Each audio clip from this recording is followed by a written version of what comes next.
Haleluya. Puji Tuhan, kita lanjutkan pelajaran kita.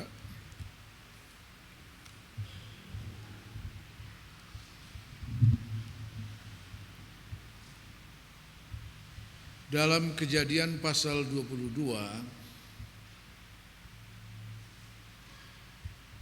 kita sudah pelajari tentang bagaimana Abram diminta oleh Tuhan untuk mempersembahkan Ishak sebagai korban bakaran bagi Tuhan. Dan Abram dengan sepenuh hati, jiwa, roh mentaati apa yang diminta oleh Tuhan, mentaati firman Tuhan, sekalipun secara manusia, saudara, apa yang Tuhan kehendaki itu tidak masuk di akal, ya. Tetapi itulah iman dari seorang Abram yang sungguh-sungguh mempercayai Tuhan, ya. Sungguh-sungguh mempercayai Tuhan, ya.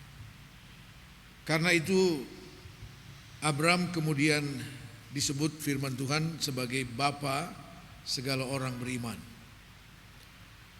Artinya dia menjadi contoh dan teladan untuk semua orang yang beriman.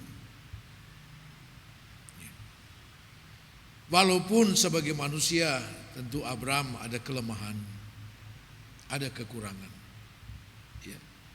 Sebab memang tidak ada manusia yang sempurna.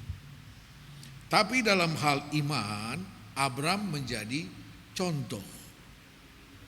Sebab itu dia disebut sebagai bapa segala orang beriman, orang percaya. Nah, apa yang dilakukan Abram sesuai dengan firman Tuhan, di mana Abram harus membawa Ishak ke tanah Moria di suatu gunung untuk mempersembahkan Ishak. Abram mentaati itu dan dia melakukan. Saudara, peristiwa ini ada makna nubuatan, ya, ada makna nubuatan. Tuhan melakukan apapun dalam kehidupan kita selalu dikaitkan dengan masa yang akan datang, ya. Jadi apa yang Tuhan buat hari ini bukan hanya kepentingan hari ini, bukan. Tapi ada satu kepentingan yang jauh lebih besar ke depan, di mana kepentingan itu bukan hanya untuk kita pribadi, tapi untuk kepentingan banyak orang dan tentu kepentingan rencana Tuhan. Nah, ini yang akan kita pelajari di sini tentang makna nubuatan untuk peristiwa Ishak yang akan dikorbankan, dan yang kita tahu bahwa kemudian Tuhan menggantikan Ishak dengan seekor anak domba untuk dipersembahkan kepada Tuhan, ya. Nah, coba kita lihat kembali dalam Kejadian 22.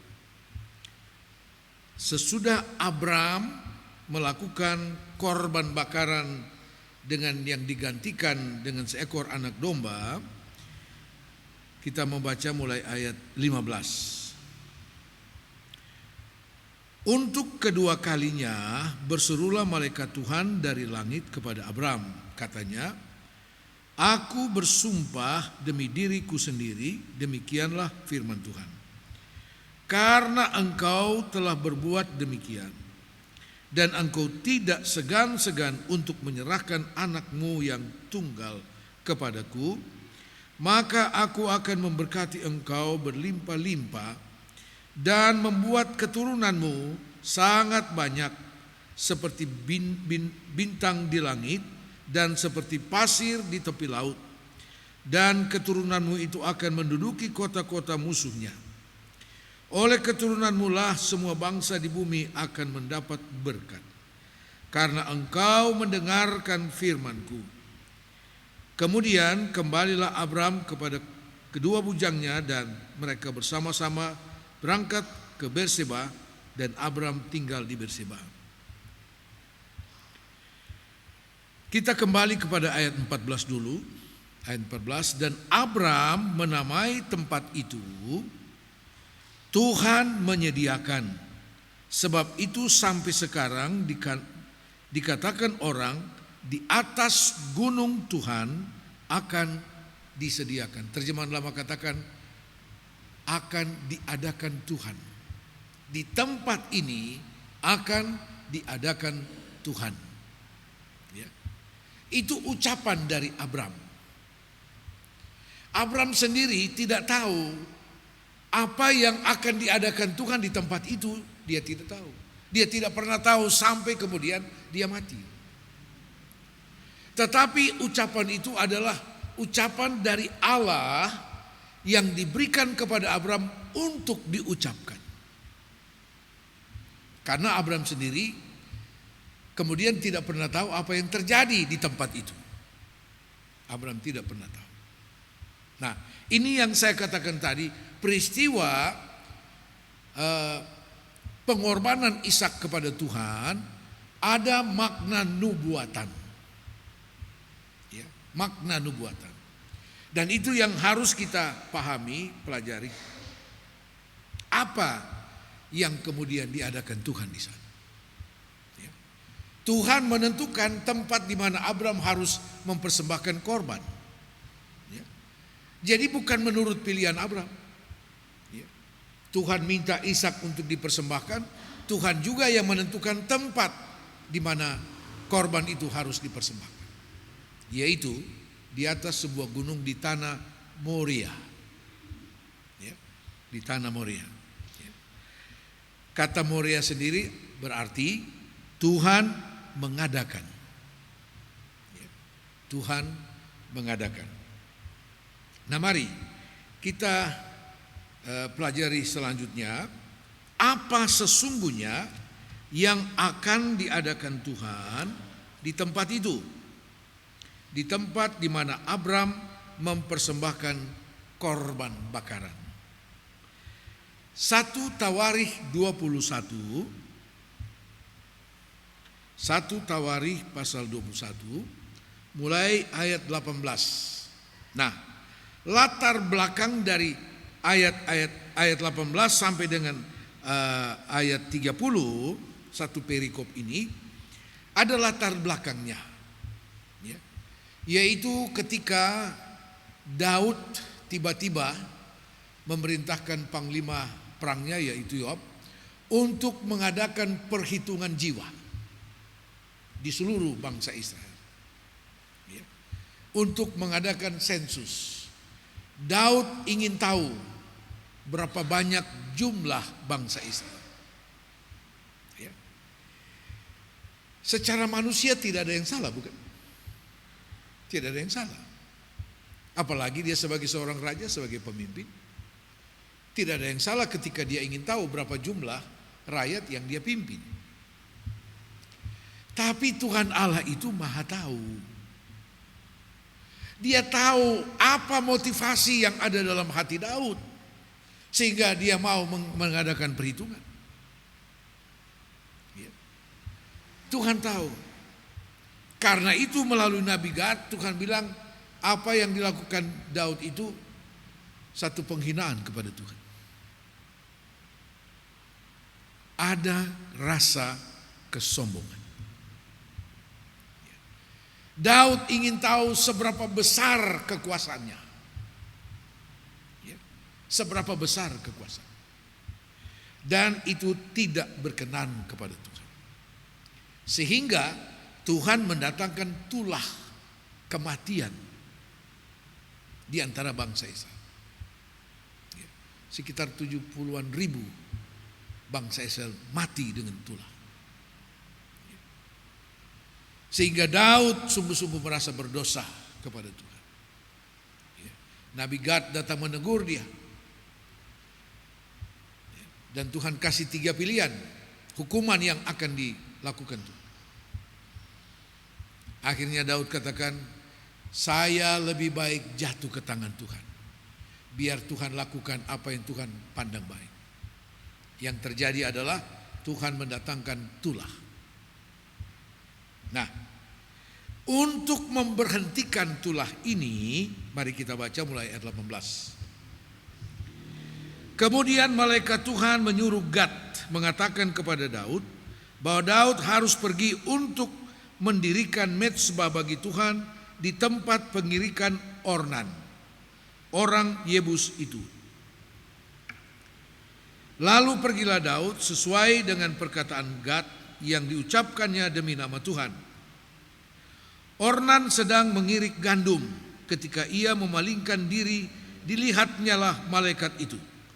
Keempat anaknya yang bersama-sama dengan dia menyembunyikan diri.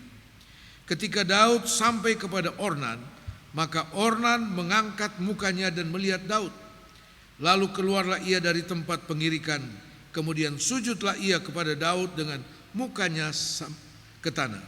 Berkatalah Daud kepada Ornan, berikanlah kepadaku tempat pengirikan ini, supaya aku mendirikan di sini mezbah bagi Tuhan. Baiklah berikan itu kepadaku dengan harga penuh, supaya tulah ini berhenti menimpa rakyat. Jawab Ornan kepada Daud, ambillah, dan baiklah tuanku raja melakukan apa yang dipandangnya baik.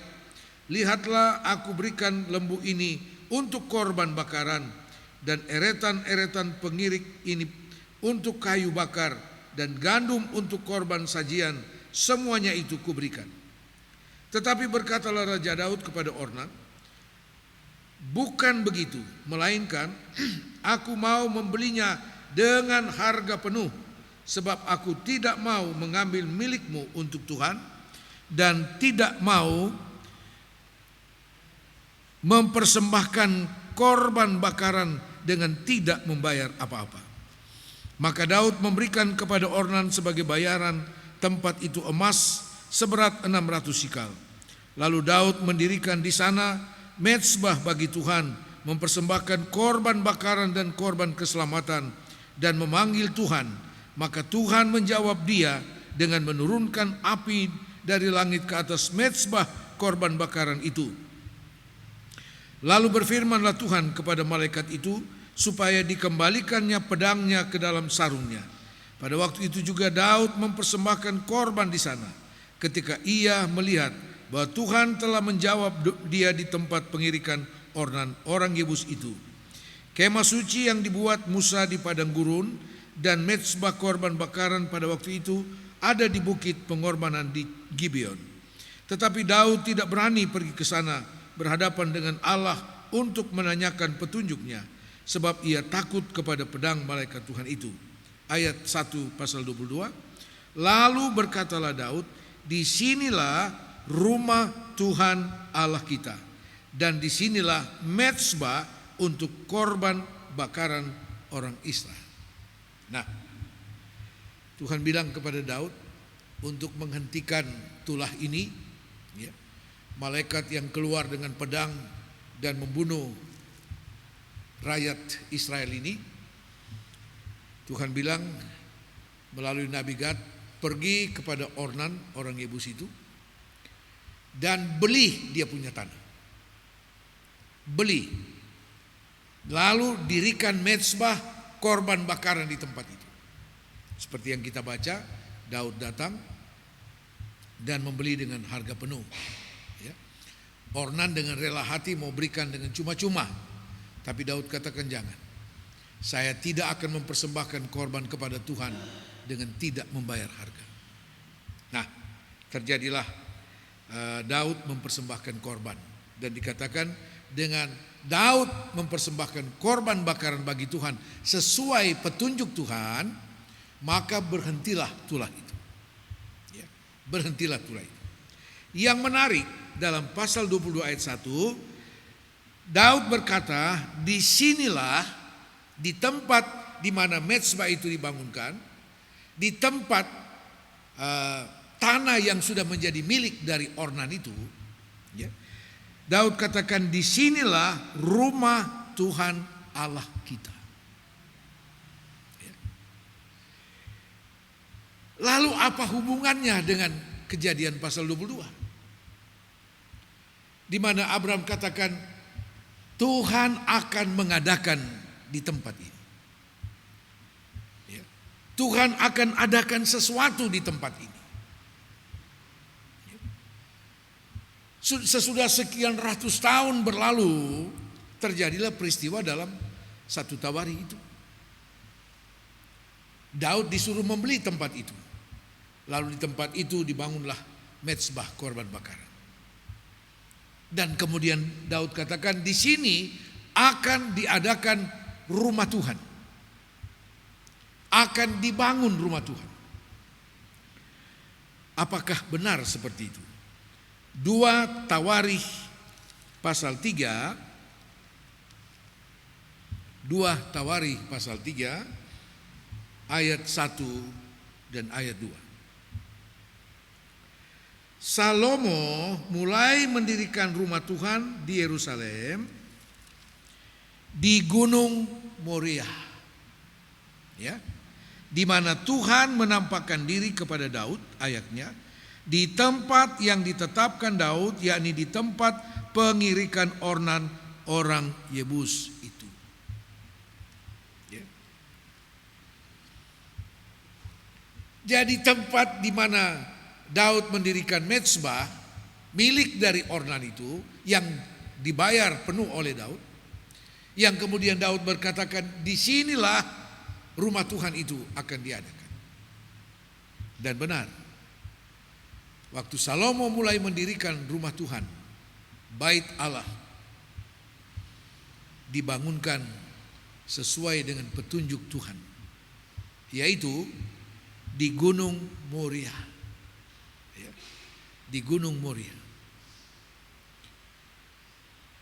tempat di mana Abraham mempersembahkan korban kepada Tuhan. Tempat di mana Abraham berkata, Tuhan akan adakan di tempat ini. Tuhan akan mengadakan di tempat ini. Abraham tidak tahu apa yang akan diadakan Tuhan. Nah, nubuatan yang diucapkan oleh Abraham itu direalisasikan oleh Daud. Tempat itu kemudian sudah dimiliki secara turun-temurun, kemudian dimiliki oleh Ornan.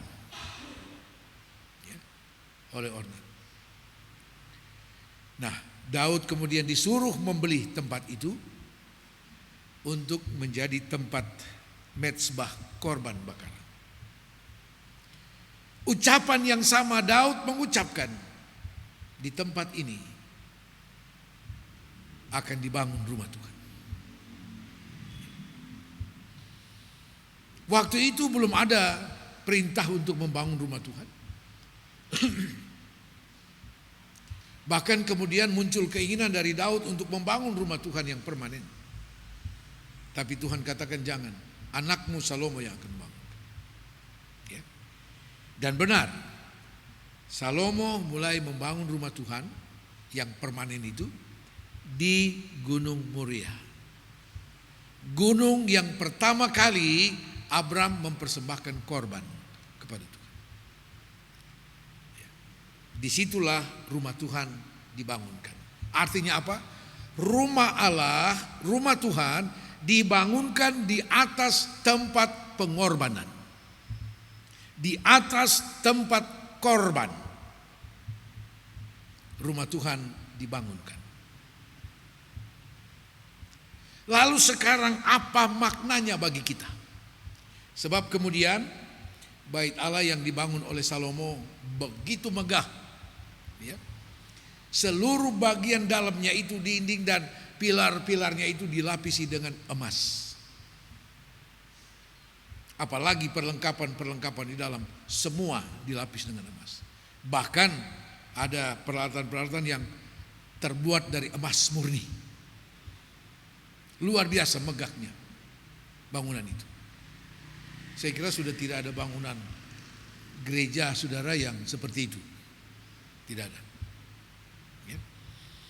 Nah, tetapi bangunan yang megah itu tidak ada artinya bagi Tuhan ketika umat Tuhan, bangsa Israel, bangsa Yehuda, saudara, sudah mulai berpaling dari Tuhan. Ya. Di samping mereka menyembah Allah, juga mereka menyembah berhala. Sehingga tempat itu tidak ada artinya bagi Tuhan. Ya. Karena yang Tuhan butuhkan bukan bangunan itu. Ya. Orang-orang yang beribadah di dalamnya. Itu yang penting bagi Tuhan. Tapi ketika mereka tidak lagi sungguh-sungguh mencari Tuhan, beribadah kepada Tuhan, tempat itu tidak ada arti bagi Tuhan. Karena itu Allah menggerakkan hati dari Raja Nebukadnezar, Raja Babel, pada tahun 606 sebelum Kristus. Nebukadnezar menyerbu Yerusalem, mengalahkannya, menghancurkan tembok-temboknya, menghancurkan rumah Tuhan.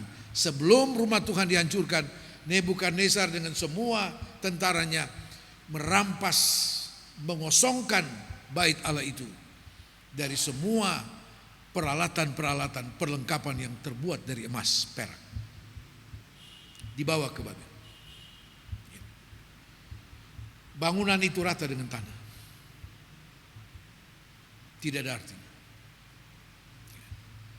Kemudian setelah bangsa Yehuda dipulihkan, sebab sebenarnya bangsa Israel tidak langsung dipulihkan pada waktu itu.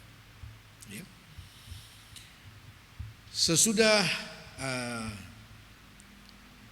Raja Saul, Raja Daud, Raja Salomo, kemudian kerajaan Israel menjadi dua. Ya. 10 suku Israel di sebelah utara dengan ibu kota Samaria. 2 suku Yehuda dan Benyamin yang disebut Yehuda, kerajaan Yehuda di sebelah selatan, ibu kota Yerusalem. Bait Allah ada di Yerusalem.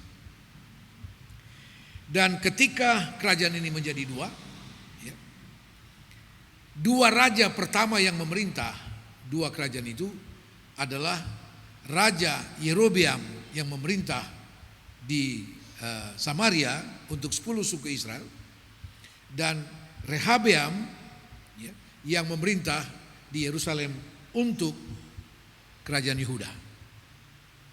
Kemudian diganti oleh raja-raja selanjutnya. Nah,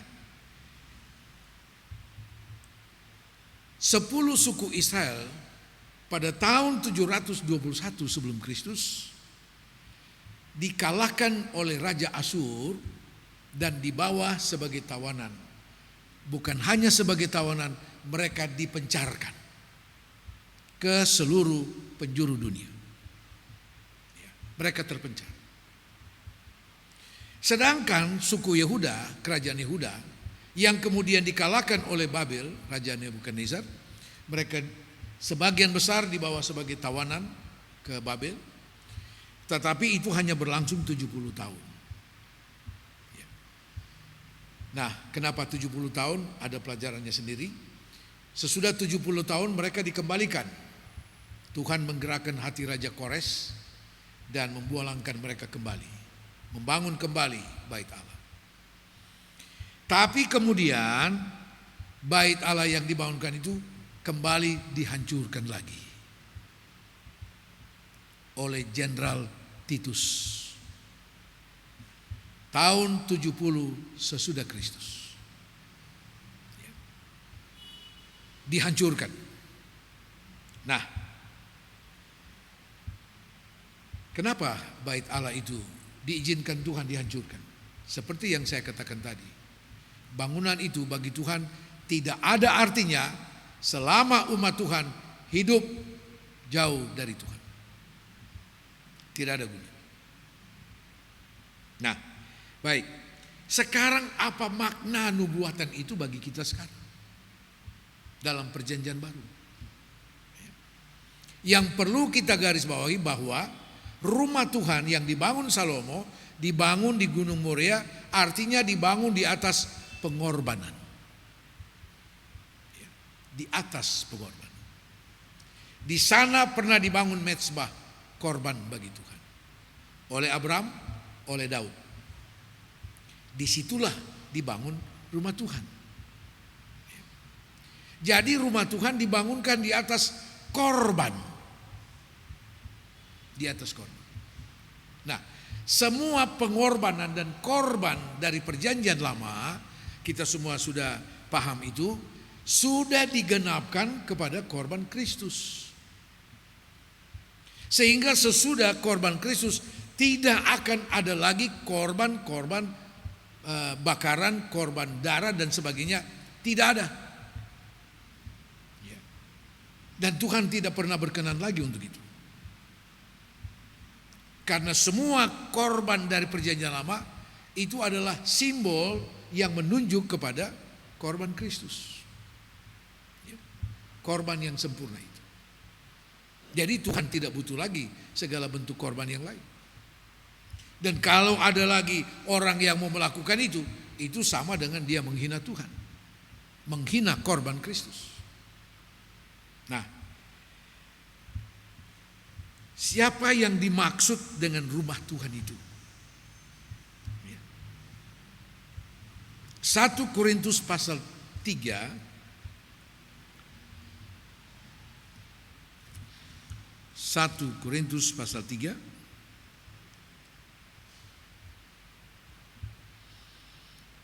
ayat 16, tidak tahukah kamu bahwa kamu adalah bait Allah dan bahwa roh Allah diam di dalam kamu. Bangunan bait Allah, bahkan sebelum menjadi bait Allah yang permanen, mulai dari rumah Tuhan, kemah sembayang yang dibangun oleh Musa, kemudian Daud membangun apa yang disebut kemah Daud, sampai kepada bangunan yang permanen Ka'bah Salomo itu, bait Salomo. Itu adalah simbol dari gereja Tuhan. Simbol dari pribadi-pribadi anak Tuhan. Sesuai dengan 1 Korintus 3 ayat 16. Tidakkah kamu tahu bahwa tubuhmu adalah rumah Allah? Ini rumah Allah yang sesungguhnya. Saudara dan saya adalah rumah Allah. Yang di dalam pribadi kita ada roh Allah yang berdiam. Katakan amin. Ya. Nah, jadi yang dimaksud dengan rumah Allah dalam perjanjian lama itu kita. Kita. Matius 16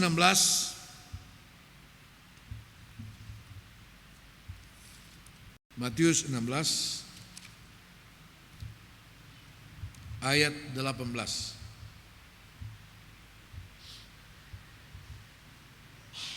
Matius 16 ayat 18.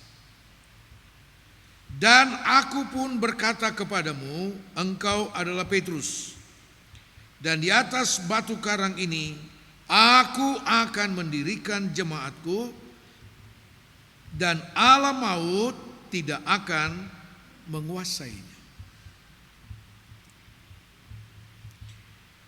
Di atas batu karang ini, Yesus katakan, bukan di atas Petrus.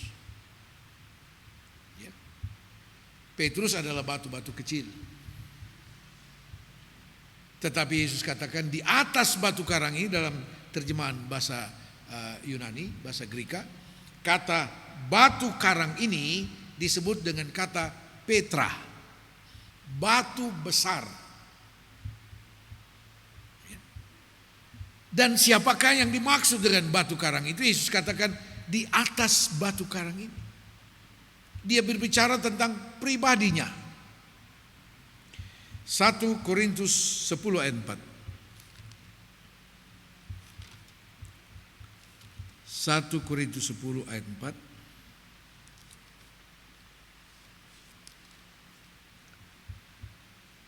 Dan mereka semua minum dari minuman rohani yang sama, sebab mereka minum dari batu karang rohani yang mengikuti mereka. Dan batu karang itu ialah Kristus. Tepat seperti apa yang Yesus katakan kepada murid-muridnya. Di atas batu karang ini aku membangunkan jemaatku. yaitu rumah Allah. Setiap orang percaya, gereja Tuhan dibangunkan di atas Kristus. Maksudnya apa? Dibangunkan di atas korban daripada Kristus. Sehingga Yesus katakan, pintu alam maut tidak dapat menguasainya, tidak dapat mengalahkannya. Karena dasar dari bangunan itu sangat kokoh adanya, yaitu korban Kristus. Jadi peristiwa yang terjadi kepada Abraham dalam Kejadian pasal 22, makna nubuatannya ini.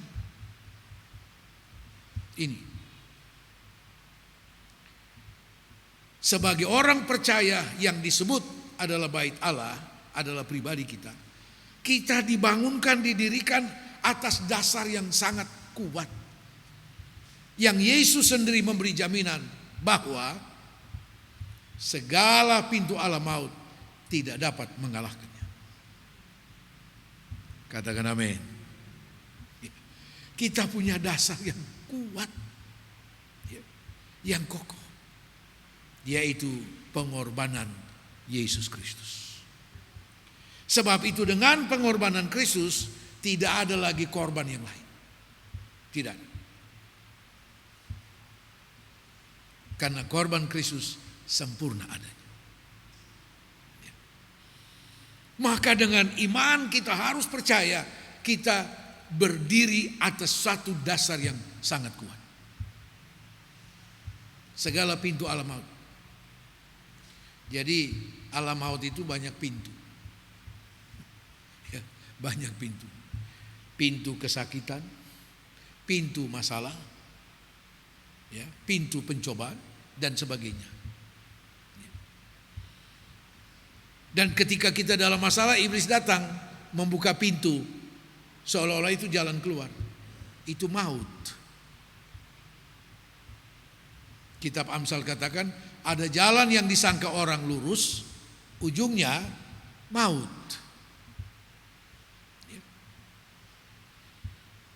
Tetapi yang pasti setiap kita menghadapi pencobaan dalam bentuk apapun, kita punya jaminan dari firman Allah.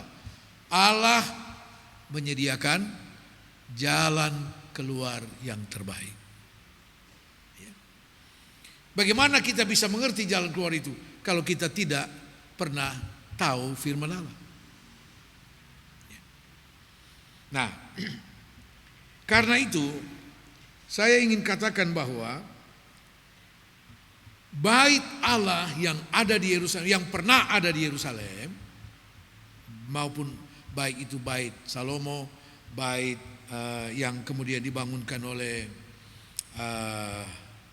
siapa ini?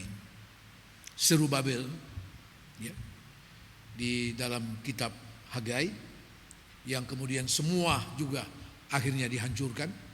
Ya. Sesudah itu tidak akan pernah lagi dibangunkan bait Allah. Tidak akan pernah. Berapa banyak tahun lalu ada satu gereja, kalau saya tidak salah GBI, ada orang-orang tertentu dari sana yang berkunjung ke daerah-daerah dan mengajak orang-orang Kristen untuk berkunjung ke Israel, karena katanya ada satu momen itu kena bulan Oktober di mana peletakan batu pertama pembangunan bait Allah akan dimulai. Dan dasar yang akan ditaruh sana adalah kepala dari lembu merah. Ya. Itu sebenarnya isu yang tidak benar dan menyesatkan. Dan ternyata banyak orang Kristen yang terpengaruh dengan itu dan mereka berangkat ke sana.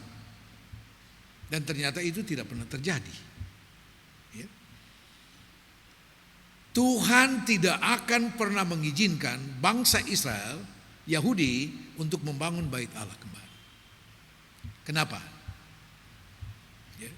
Kenapa? Salah satu kelengkapan dalam bait Allah adalah mezbah korban bakaran. Jadi kalau bait Allah itu diizinkan Tuhan dibangunkan, maka di sana ada mezbah korban bakaran, berarti Tuhan izinkan orang Israel kembali membakar korban bakaran di sana. Dan itu tidak akan pernah terjadi. Karena itu apa yang ada di Israel sekarang hanya sinagog, rumah sembahyang. Itu yang ada. Ya. Di Amerika di mana orang Yahudi banyak, orang Israel banyak sinagog di sana. Rumah-rumah sembahyang orang Israel yang mereka pakai untuk datang berdoa. Ya. Tidak akan pernah. Ya. Ada yang kemudian menafsirkan bahwa itu Masjid Al-Aqsa satu waktu akan dibongkar dan dibangunkanlah Bait Allah. Karena katanya ternyata di bawah daripada Masjid Al-Aqsa itu adalah puing-puing daripada Bait Salomo. Itu mungkin saja benar. Ya. Sebab ketika kami 2013 sempat ke Israel, bahwa ada terowongan yang sedang dibuat oleh orang Israel untuk menyelidiki apa yang ada di bawah Masjid Al-Aqsa itu, dan mereka ketemukan benar di sana ada puing-puing daripada Bait Salomo. Katakanlah itu benar. Ya. Dan mungkin saja satu waktu Masjid Al-Aqsa itu bisa saja dibongkar atau diapakan. Ya. Tetapi untuk membangun Bait Allah tidak akan pernah terjadi. Tidak akan pernah terjadi. Ya. Karena alasannya seperti yang saya sampaikan tadi.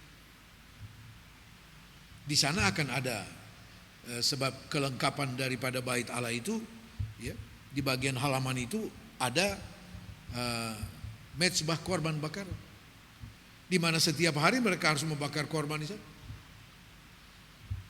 Dan itu tidak akan pernah terjadi. Karena korban yang sempurna sudah terjadi. Ya.